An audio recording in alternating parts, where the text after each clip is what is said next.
కృపగల దేవుడు మన ప్రభు అయిన యేసయ్య పరిశుద్ధ నామములో కూడి వచ్చిన మీ అందరికీ నా హృదయపూర్వకమైన వందనాలు తెలియజేస్తున్నాను. ఇప్పటి వరకు ప్రభువుని పాటల ద్వారా, కీర్తన ద్వారా స్తుతించాం, మహింపరిచాం, కనపరిచాం. కొద్దిసేపు దేవుని మాటలు విందాం. ప్రభు ఈ ఉదయకాల సమయం ఏం మాట్లాడని ఉన్నారో పరిశుద్ధ గ్రంథాన్ని చదువుకుని ధ్యానం చేసుకున్నాం. 2వ రాజుల గ్రంథము 18వ అధ్యాయము 4వ వచనం. 2వ రాజుల గ్రంథము 18వ అధ్యాయము 4వ వచనం.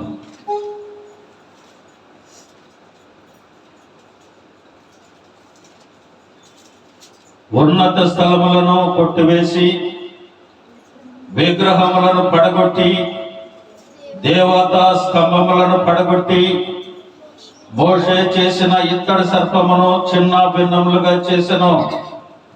దానికి ఇశ్రాయేలు నెహుష్టాను పేరు పెట్టి దానికి ధూపం వేయించు వచ్చి ఉండిరి.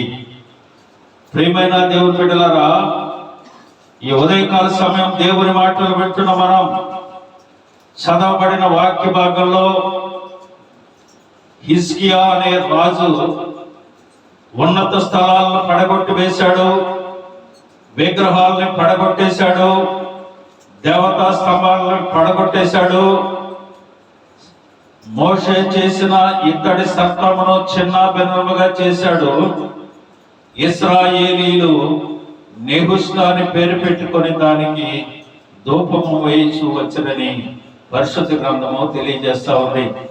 ఈ రాజుగారు, హిజ్కియా రాజుగారు ఉన్నత స్థలాలని కొట్టివేసి విగ్రహాలని పడగొట్టేసి పగలగొట్టేసి ఇత్తడి సర్పాన్ని చిన్న భిన్నములుగా చేసేసి దేవతా స్తంభాలను పగలగొట్టేసి అంత కోపం ఎందుకు వచ్చింది ఈ రాజుగారికి అంటే, ఇశ్రాయేలీలు ఇత్తడి సర్పాన్ని కొలుస్తూ దానికి ధూపం వేస్తూ ఉన్నారు.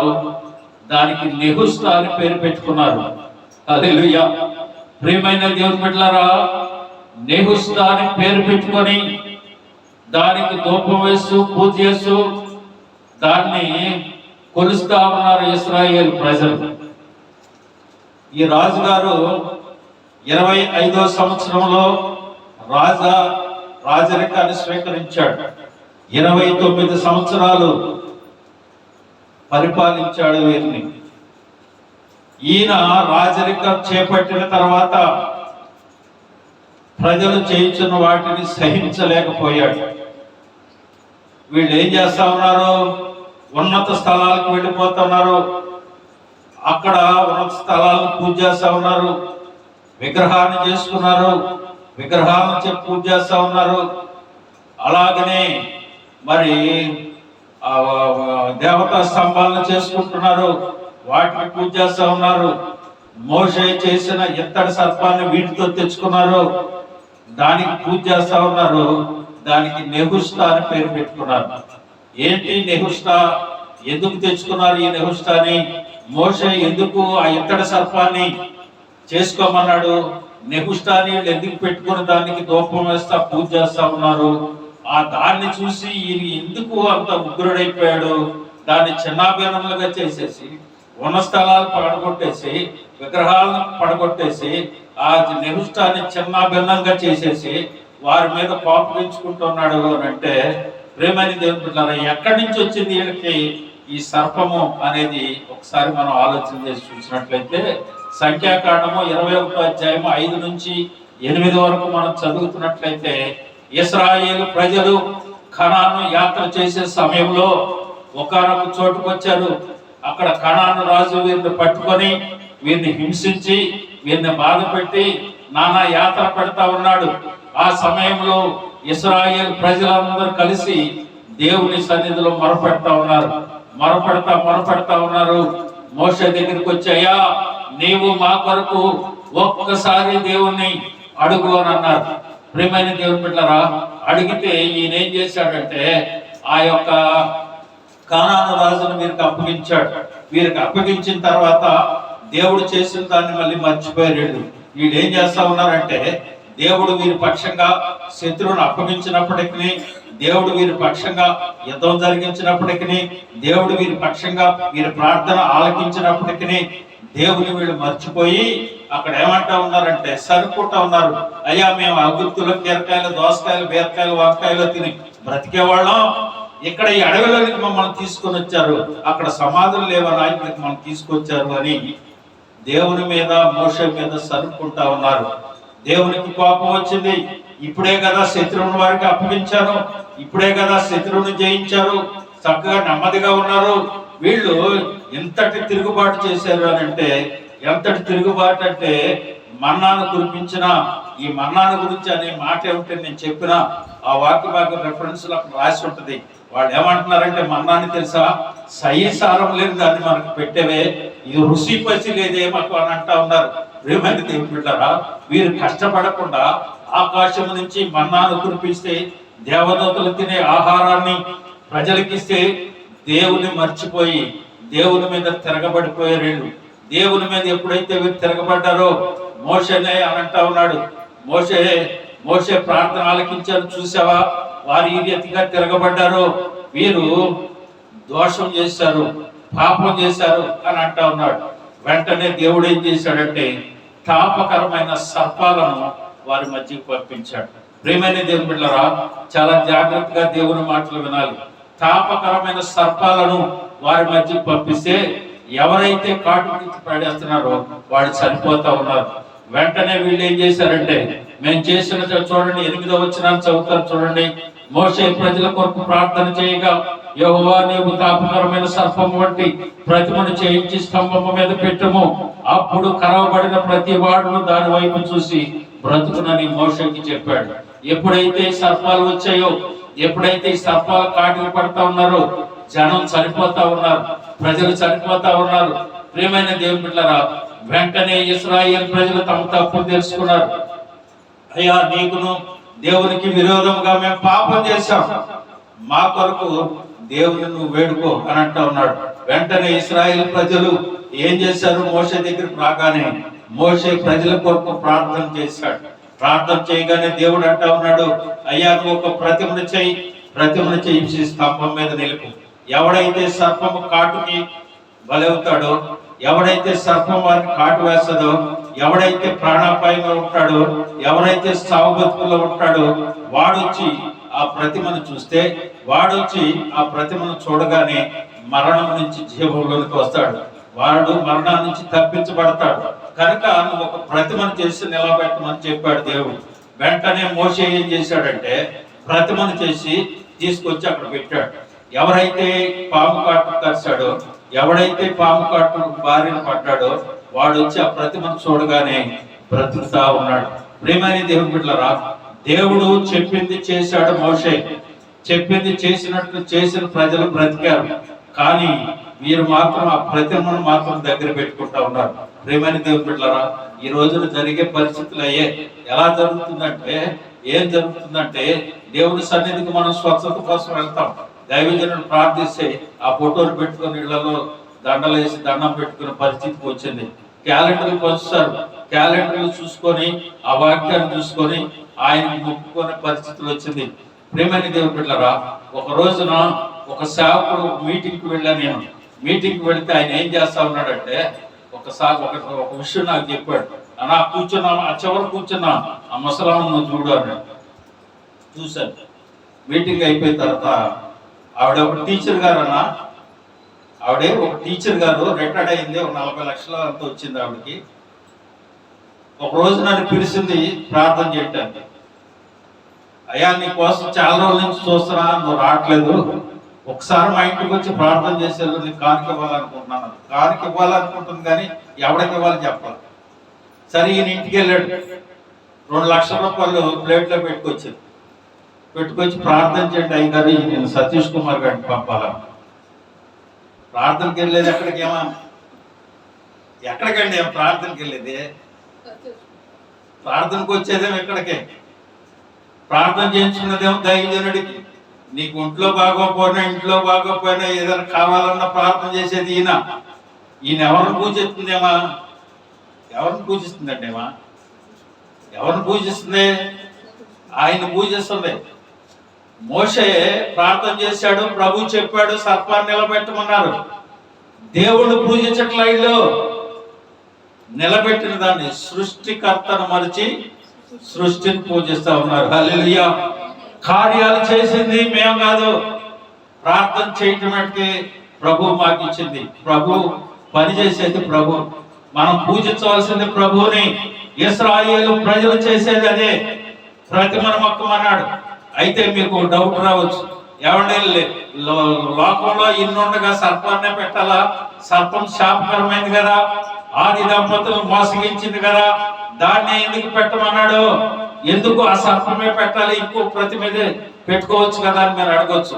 యోహాను సువార్త 3వ అధ్యాయము 14-15 వచనాల్లో అక్కడ ఒక చక్కని మాట యేసయ్య చెప్పాడు. ఇది జరగటం కోసంగా ముందుగానే ఇశ్రాయేలు ప్రజలకు తెలియటం కోసం కదా సర్పాన్ని నిలబెట్టమన్నాడు దేవుడు. అరణ్యములో మోసే సర్పమును ఎలాగైతేనో అలాగే విశ్వాసముంచు ప్రతి వాడును నశింపక ఆయన ద్వారా నిత్య జీవం పొందినట్టు మనుష్య కుమారుడు ఎత్తబడవలెను. హల్లెలూయా. ప్రియమైన దేవుని బిడ్డలారా, ఏ పాపం ఎరుగని ఆయన, పాపం అంటే తెలియని ఆయన, పరిశుద్ధుడిగా ఉన్న ఆయన, ఆయన నీ కొరకు నా కొరకు శాపంగా చేయబడి ఎత్తబడాలి. దానికి ముంగుర్తుగా ఇశ్రాయేలు ప్రజలు తెలుసుకోవటం కోసంగా యేసయ్య మోషేకి చెప్పి సర్పాన్ని ఎత్తించాడు. ఆ ప్రవచనమే ఇక్కడ నెరవేర్పుగా ఉంటా ఉంది. హల్లెలూయా. కనుక ప్రియమైన దేవుని బిడ్డలారా, దీన్ని ఏం చేస్తా ఉన్నారు? వీళ్ళు తమతో తెచ్చుకుంటా ఉన్నారు. ఉన్నతమైన స్థలములో పూజ చేస్తా ఉన్నారు, విగ్రహాలను పెట్టుకొని పూజ చేస్తా ఉన్నారు, ఆ యొక్క నెహుష్టాన్ని పెట్టుకొని ఆ నెహుష్టాన్ని పూజిస్తా ఉన్నారు, బలులు అర్పిస్తా ఉన్నారు, ధూపం వేస్తా ఉన్నారు. ఈ రాజుకి కోపం వచ్చేసింది. పట్టరాని కోపంతో వాటన్నిటిని చిన్నాభిన్నం చేసేసాడు. ఏమిటి మీరు చేసే పని? ఈ రోజున క్రైస్తవం ఆ రీతిగానే ఉంటా ఉంది. ప్రేమైన దేవుని బిడ్డలారా, సృష్టికర్తను మర్చిపోయారు. ఇందాక నేను వాట్సాప్ లో ఒక మెసేజ్ చూశాను. ఓ పాస్టర్ గారు విజయవాడలోనే పెద్ద పేరు మోసిన పాస్టర్ గారు, ఆయన కొడుకును పెట్టి సినిమా తీశాడు, రెండోది కూడా రిలీజ్ చేశాడు. దాన్ని ఇప్పుడు వాట్సాప్ లో పెట్టి పాస్టర్ గారు ఒక ఆయన చూపించి చూడన్నా అన్నాడు. ఒక పాస్టర్ గారు, పేరు మోసిన పాస్టర్ గారు, కాలేజీలు నడుపుతూ ఉన్నాడు, పెద్ద చర్చి, కోట్ల కొలది ఆస్తి. కొడుకును పెట్టి ఏం చేస్తున్నాడు? ఎక్కడికి వెళ్ళిపోతుంది? ఎవరిని పూజిస్తున్నారు వీళ్ళు? నెహుష్టాలను పెట్టుకున్నారు. వారికి కావాల్సింది సంపాదన, వారికి కావాల్సింది ఏంటి? వాడు పూజించబడటం, దేవుణ్ణి మహిమపరచడం కాదు. అందుకని మలాకి గ్రంథంలో చెప్తాడు, అయ్యా నాకు రావాల్సిన ఘనత ఏమైపోయింది అని అంటాడు. హల్లెలూయా. కనుక ప్రియమైన దేవుని బిడ్డలారా, ఎక్కడ పడితే అక్కడికి, ఎవరిని పడితే వాడిని నమ్మటానికి వీల్లేదు. ఈ రోజున అనేకులు బయలుదేరారు, నా దగ్గరికి రా, నా దగ్గరికి రా. ఏం దగ్గరికి రావాలి? అక్కడేమో ఒక ఆయన నెంబర్ 1 యేసు ప్రభు ఉన్నాడా, ఇక్కడేమో నెంబర్ 2 యేసు ప్రభు ఉన్నాడా, అక్కడేమో నెంబర్ 1 ఏ క్లాస్ ఆయన ఉన్నాడా, మన దగ్గర లో క్లాస్ ఆయన ఉన్నాడా? చెప్పండి. ఎక్కడ 2-3 కూడి నీ నామాన్ని స్తుతిస్తారు, నా నామాన్ని, అక్కడ ఉంటానని సెలవిచ్చాడు యేసయ్య. హల్లెలూయా. నీవు ఎక్కడుండి ప్రార్థన చేసినా అక్కడ ఉంటాడు. నువ్వు నీ కన్నీటితో ప్రార్థన చేసి నీ ప్రార్థన ఆలకిస్తాడు, జరిపిస్తాడు. ఎక్కడికో నువ్వు వెళ్ళవసరం లేదు. ఈ రోజున క్రైస్తవం ఏ రీతిగా సరిపోయిందంటే, ఏ రీతిగా సాగుతా ఉందంటే, వీళ్ళు ప్రార్థనకు రారు, పరిశుద్ధతను పాటించరు, నీతి నియమాలను ఆచరించరు, దేవుని ఆత్మతో సత్యముతో ఆరాధించరు. కానీ వీళ్ళు మాత్రం మొక్కుకుంటారు, కొండకెళ్తారు, గుడ్డు కొట్టించుకుంటారు, కొండ దగ్గర నుంచి మోకాలు నడుపుతాడు, ఆ మోకాలు నడిచేదానికి జీన్ ప్యాంట్ వేసుకుంటాడు, ఎద మీద గుడ్డ కూడా ఉండదు. ఆ రీతిగా తయారైపోయింది క్రైస్తవం. ప్రియమైన దేవుని బిడ్డలారా, ఎవరిని కొలుస్తా ఉన్నారు? దైవజనుడికి కోపం వచ్చేసింది, రాజుగారు కోపం పడతా ఉన్నాడు, ఉన్నత స్థలాలను పడగొట్టేశాడు, విగ్రహాలని పగలగొట్టేశాడు, నెహుష్టాన్ని చిన్నాభిన్నం చేసేశాడు. ప్రియమైన దేవుని బిడ్డలారా, దేవతా స్తంభాలని కూల్చి వేసేశాడు. కూర్చి ఏంటి పని అని బాధపడతా ఉన్నాడు. ప్రియమైన దేవుని బిడ్డలారా, ఒక్కసారి మీరు ఆలోచించండి. ఏ నెహుష్టాన్ నీ హృదయంలో ఉంది, ఏ నెహుష్టాన్ నీ గృహంలో ఉంది? ఆయన అంటా ఉన్నారు, దానికి పేరు పెట్టేసుకున్నారు వాళ్ళు, ఇది నెహుష్తా అని. ఏం పెట్టుకొని నువ్వు నీ గృహంలో దేవుణ్ణి ఆరాధిస్తున్నావు? ఒక్కసారి మీరు ఆలోచించండి. ప్రియమైన దేవుని బిడ్డలారా, ఇక్కడే కాదు, పరిశుద్ధ గ్రంథంలో పరిశుద్ధ గ్రంథంలో వీటిని ఫాలో అయిన మహామహులే ఉన్నారు. దాదాపు దీని గురించి వివరించాలంటే 2-3 గంటలు పట్టేది. ఎందుచేతంటే వారు ప్రవర్తించిన తీరును బట్టి దేవుడు ఏ రీతిగా చెప్పాడు. ఆయన అంటా ఉన్నాడు, మనిషి కుమారుడు ఎత్తబడాలి. ఎందుకంటే అరణ్యములో ఏ రీతిగా మోషే సర్పం ఎత్తాడో అలాగే నా యందు విశ్వాసం ఉంచు ప్రతి వాడు నశింపక ఆయన ద్వారా నిత్యజీవం పొందినట్లు మనిషి కుమారుడు ఎత్తబడాలి అని అన్నాడు. ప్రియమైన దేవుని బిడ్డలారా, యెషయా ప్రవక్త అంటాడు 42:22-45-22 భూదిగంత నివాసులారా నా వైపు చూసి రక్షణ పొందుడి. హల్లెలూయా. రక్షణ ఆయనలో ఉంది. సిలువను గురించిన వార్త నశించుతున్న వారికి వేరేతరం, కానీ మనకైతే అది దేవుని శక్తి అయి ఉంది. హల్లెలూయా. కనుక ప్రియమైన దేవుని బిడ్డలారా, నిర్గమాకాండం 20 ఒక చక్కని మాట అక్కడ ఉంది. మీరు నన్ను కొలుచుచు వెంబడించి మీరు నన్ను కొలుచుచు వెండి దేవతలనైనను బంగారు దేవతలనైనను చేసుకోకూడదని చెప్పాడు దేవుడు. మోషేకి ఆజ్ఞ ఇచ్చాడు, ఇశ్రాయేలు ప్రజలకి చెప్పమన్నాడు.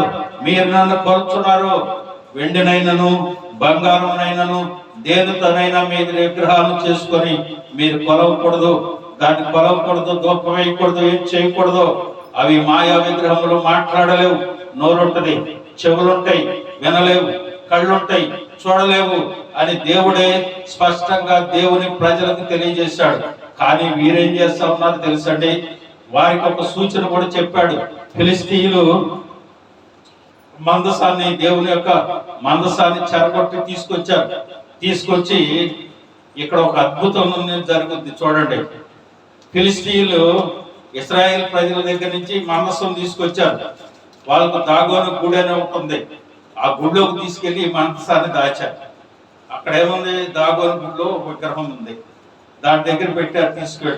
తీసుకుపెట్టి తలిపేసేసి వెళ్ళిపోయిన తర్వాత తెల్లారొచ్చి చూసేటప్పటికి ఆ విగ్రహము ఈ మందసానికి ముందుగా సాగిలపడి పడుకున్నాం. దేంట్లో అయితే మనం రాత్రి పెట్టేలా కదా, ఏంటి అది వచ్చి విగ్రహం వచ్చి దీనికి మొక్కుతా ఉంది అని అనుకున్నారు. మళ్ళీ ఏం తీసుకెళ్లారు, దీన్ని తీసి మళ్ళీ యథాస్థానంలో పెట్టారు. మళ్ళా ఆ రాత్రి ఉంది, తెల్లారొచ్చి మళ్ళీ చూశారు. దాని మెడ తెగిపోయింది, కాళ్ళు తెగిపోయినాయి, ముక్కలు అయిపోయి అక్కడ పడి ఉంది. ప్రియమైన దేవుని బిడ్డలారా, దాని శక్తిని, మందసం యొక్క శక్తిని గమనించుకున్నారు. ప్రియమైన దేవుని బిడ్డలారా, దేవుడు అందుకనే చెప్పారు, మీరు దేన్ని చేసుకోకుండా ఈ ఒట్టివి మట్టివి మాయాయి, వాటిని అనుసరించి నడవద్దని చెప్తే వీళ్ళే దాన్ని అనుసరించి నడుస్తా ఉన్నారు. ప్రియమైన దేవుని బిడ్డలారా, నిర్గమాకాండంలో చెప్తాడు 32:4 అతడు వారి ఎదుట వాటిని తీసుకొని దూడలుగా చేశాడట.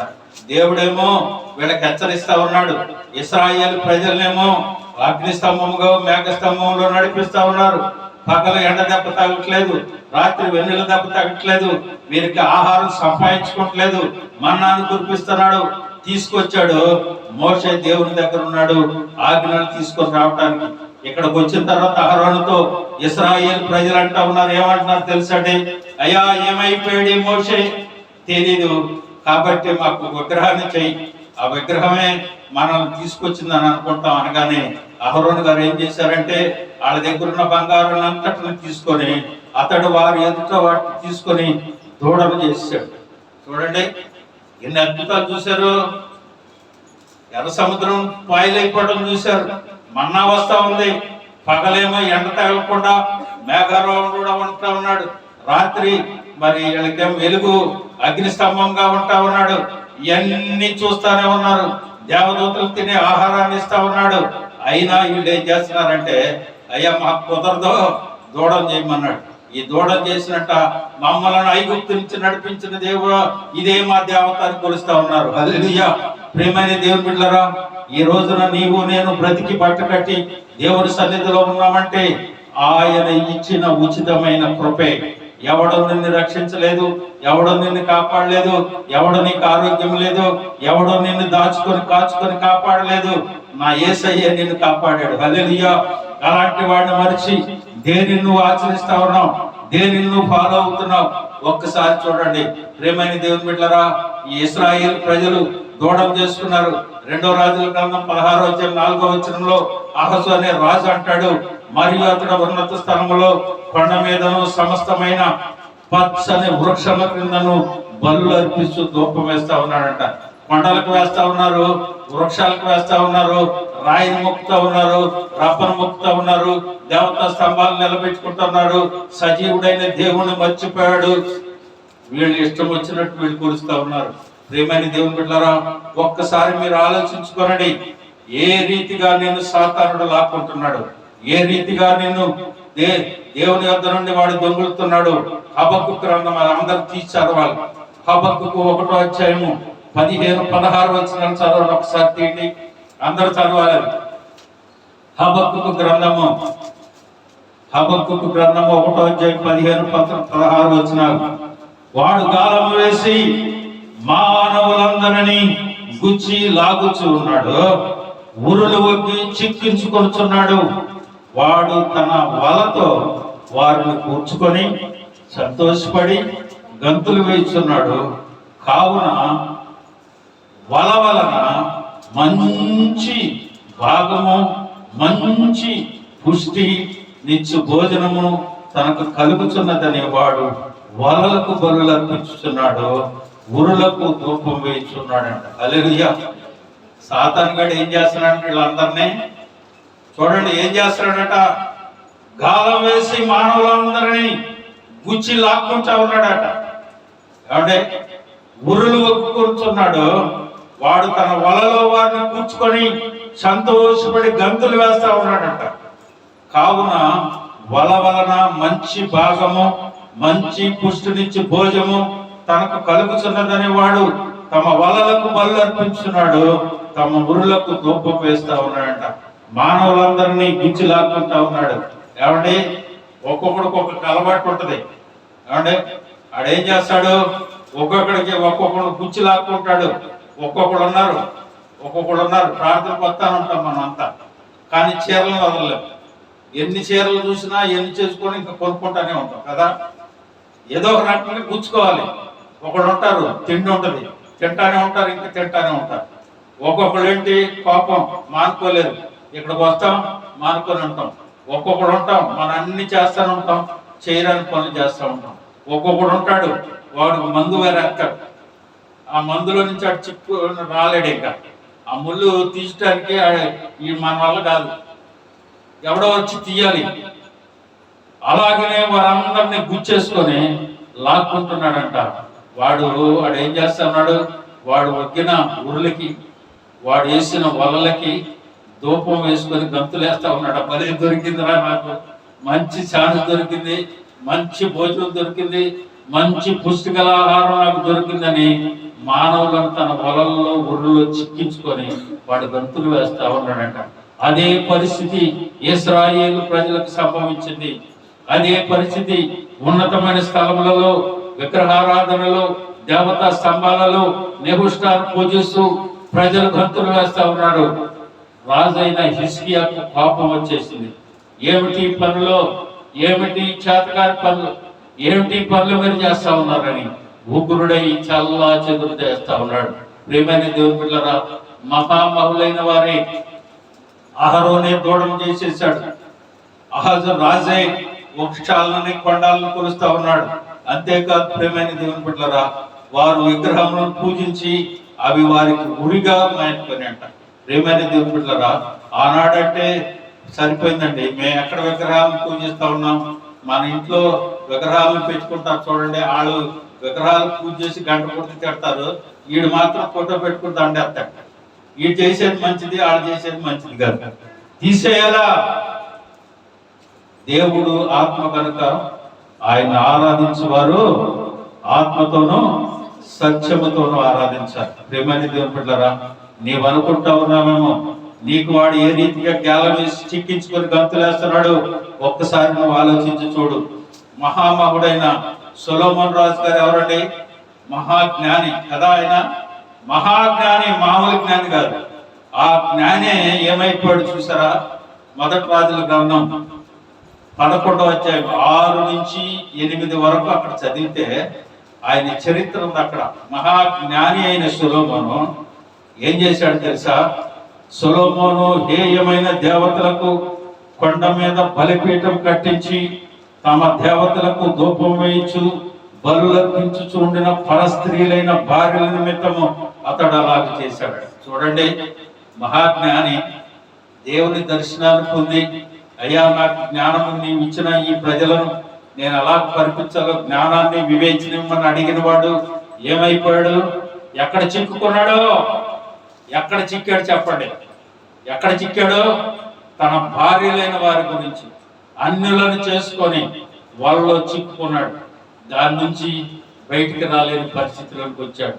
వాటి గురించి ఎక్కడ మన పట్టణం దేవుని మందిరానికి ముందుగానే ఏమండి ఆ కొండ మీద బలు అర్పించడానికి ఏం చేస్తా ఉన్నాడు? వదిలేశాడు. హేయమైన దేవతలకు కొండ మీద బలిపీఠాన్ని కట్టాడు. తమ దేవతలకు ధూపబెట్టు బలి అర్పించటకు పరస్త్రీలైన భార్య నిమిత్తము అతడు అలాగ చేశాడు. ఏసాడి కాలం ఎర్రపెట్టాడు, చిక్కుపడిపోయాడు. అది అక్కడ ఆ వాక్యం కింద నుంచి చదువుకుంటే ఆయన చరిత్ర అక్కడ కనపడుతుంది. అంతటోడే దానివల్ల పడిపోయాడు కదా. దానివల్ల పడిపోయాడు. నువ్వు నేను ఎంతటోళ్ళని చెప్పండి. చాలా జాగ్రత్తగా దేవుని మాటలు వినాలి. నెహుష్తా అని పేరు పెట్టుకున్నారు. నువ్వేం పేరు పెట్టుకున్నావో నేనేం పేరు పెట్టుకున్నానో నాకైతే తెలియదు, కానీ ఆ నెహుష్తాని ఈరోజు తీసివేయాలి మన హృదయాల్లో. దేవుని కంటే అధికంగా నువ్వు దేన్నైతే ప్రేమిస్తావో అది నీ హృదయాల్లో నుంచి తీసివేయి. ఆ నెహుష్తా ఉండటానికి వీల్లేదు.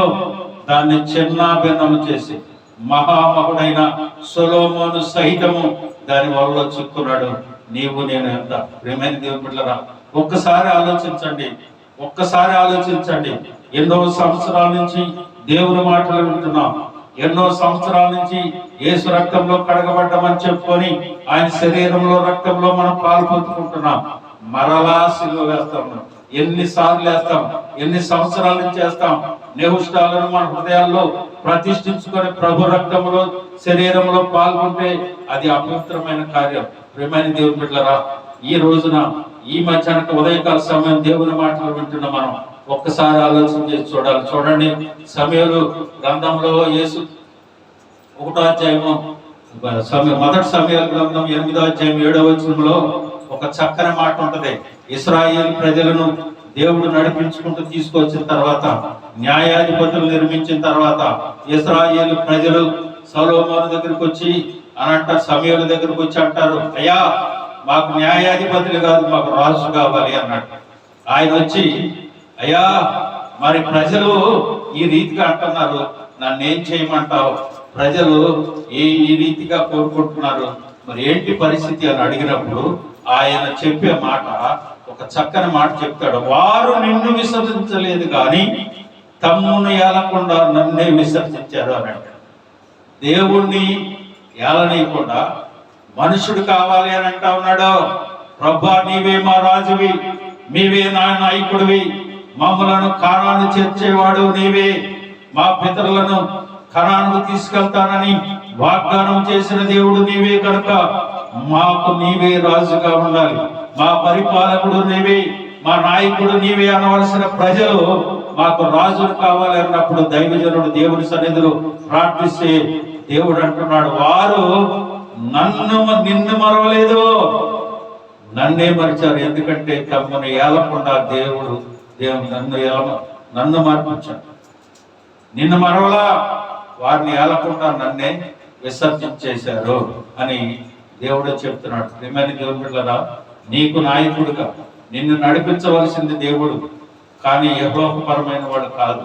ఒక్కసారి గుర్తుపెట్టుకోండి. తర్వాత చూడండి, దానియేలు గ్రంథము 2వ అధ్యాయము 46వ వచనాన్ని ఒక్కసారి మనం తీసి చూడండి. దానియేలు గ్రంథము 2వ అధ్యాయము 46వ వచనం.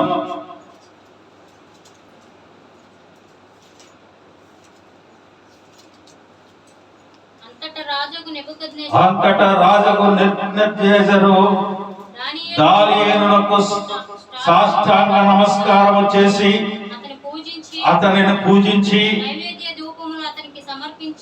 ఏంటంటే మళ్ళీ చదవండి. కాదండి, తెలుసుకోవాలి.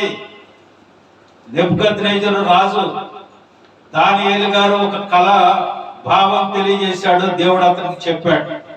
ఈ రాజు గారు ఏం చేస్తా ఉన్నాడంటే, అంతటా రాజు నెబుకద్నెజరు దానియేలుకు ఏం చేశాడు? సాష్టాంగ నమస్కారం చేసి అతనిని పూజించి నైవేద్య ధూపములో అతనికి సమర్పించవాలని ఆజ్ఞాపించాడు. ఏమంటే ఎవరికి చెందాలి? దేవునికి చెందాలి. ఒక మానవునికి రాష్ట్రాంగ నమస్కారం చేసి నైవేద్య ధూపాలు పెట్టండి అని అంటా ఉన్నాడు. ప్రియమైన దేవుని బిడ్డలారా, మొన్న మీకు చెప్పాను భీమవరంలో ఒక ఆయన ఉన్నాడు, హోసన్న. ఏమంటే ఇదే పరిస్థితి.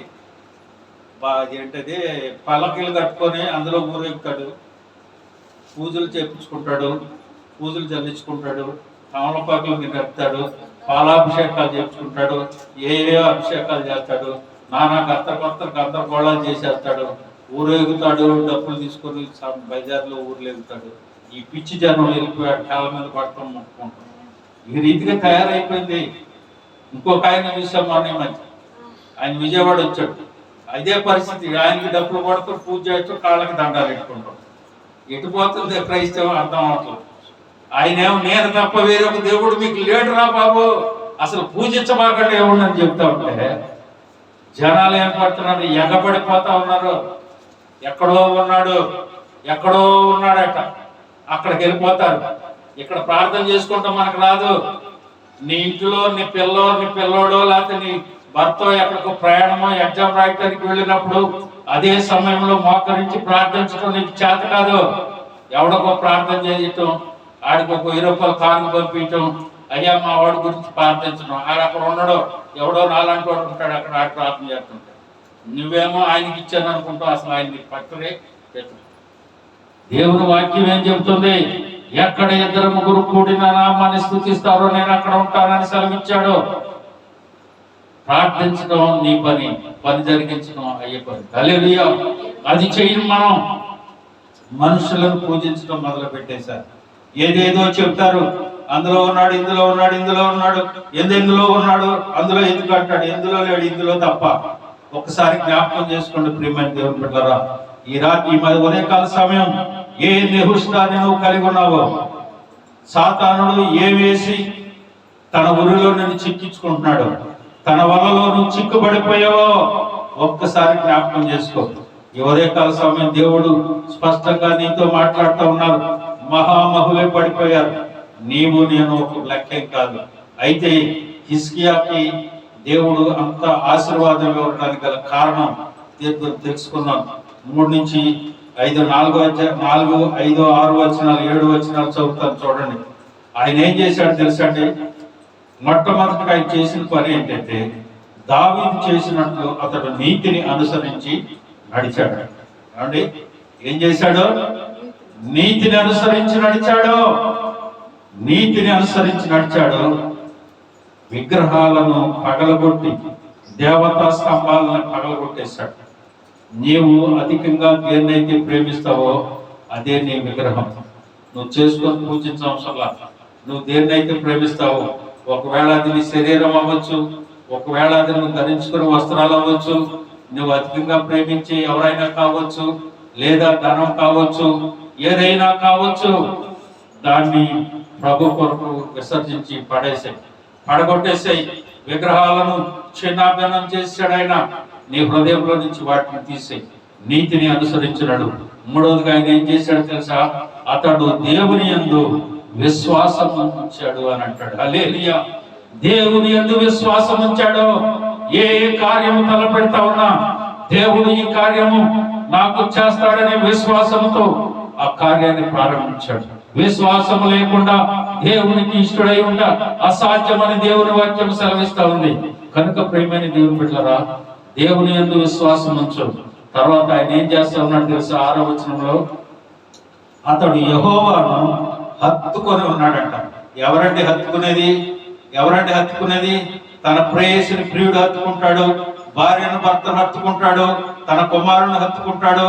ఆయన అంటాడు కదా, నీ తల్లి అయినా మరుసుది కానీ నిన్ను నేను మరవనురా, నీవు నా సొత్తునా, నీవు నా పోలికనా అని తన కుమారుని హత్తుకున్నట్టు, ఒక తల్లి వాడిని హత్తుకున్నట్టు నిన్ను హత్తుకొని ఆయన చక్కగా నిన్ను సంరక్షించాడు.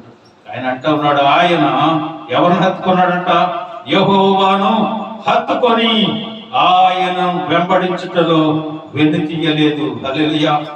ఆయనను వెంబడించుటలో వెనక్కి చూడలేదట. ఆయన హత్తుకొని నడుస్తూ ఉన్నాడు. ప్రియమైన దేవుని బిడ్డలారా, ఈ ఉదయకాల సమయం దేవుని మాటలు వింటున్నాను, ఒక్కసారి ఆలోచించు. తర్వాత ఆయన అంటాడు 6వ వచనంలో, ఆయన ఆజ్ఞలను అనుసరించి నడిచాడట. 4 నుంచి 7 వరకు చదువుకున్న తర్వాత ఇంటికి వెళ్ళిన తర్వాత ఆయన అంటాడు కదా, ఆయన ఆజ్ఞలను అనుసరించి నడిచిన వాడు కనుకనే 7వ వచనం ఇప్పుడు చదవండి అందరూ. కావున యెహోవా అతనికి తోడుగా ఉండెను, తాను వెళ్ళిన చోటల్లా అతడు జయమునిచ్చెను. హల్లెలూయా. నీ వెళ్ళిన చోటల్లా నీకు జయము కావాలి, దేవుని తోడు నీకు కావాలి అని అంటే హిజ్కియా నడిచినట్లుగా నీతిని అనుసరించినడు. నీలో ఉన్న విగ్రహాన్ని పారదోలు, విశ్వాసం ఉంచి దేవునిలో నడువు, ఆయన హత్తుకో, ఆయన ఆజ్ఞలను అనుసరించినాడు. దేవుడకు నీకు తోడుగా ఉండి నీవు వెళ్ళిన చోటల్లా నీకు జయమును అనుగ్రహించుగాక. హల్లెలూయా. కనుక ప్రియమైన దేవుని బిడ్డలారా, ఈ ఉదయకాల సమయం దేవుని మాటలు వింటున్న నీవు హిజ్కియా వలె మనం నడిస్తే, హిజ్కియా వలె మనం ఉంటే దేవుడు మనకు తోడుగా ఉండి నిన్ను నీ కుటుంబాన్ని విజయ పదములో నడిపిస్తాడు. హల్లెలూయా. ఆ రీతిగా మనము మన కుటుంబాలు మన సంఘం ఉండును గాక. ఆమేన్. అందరూ తల వంచండి.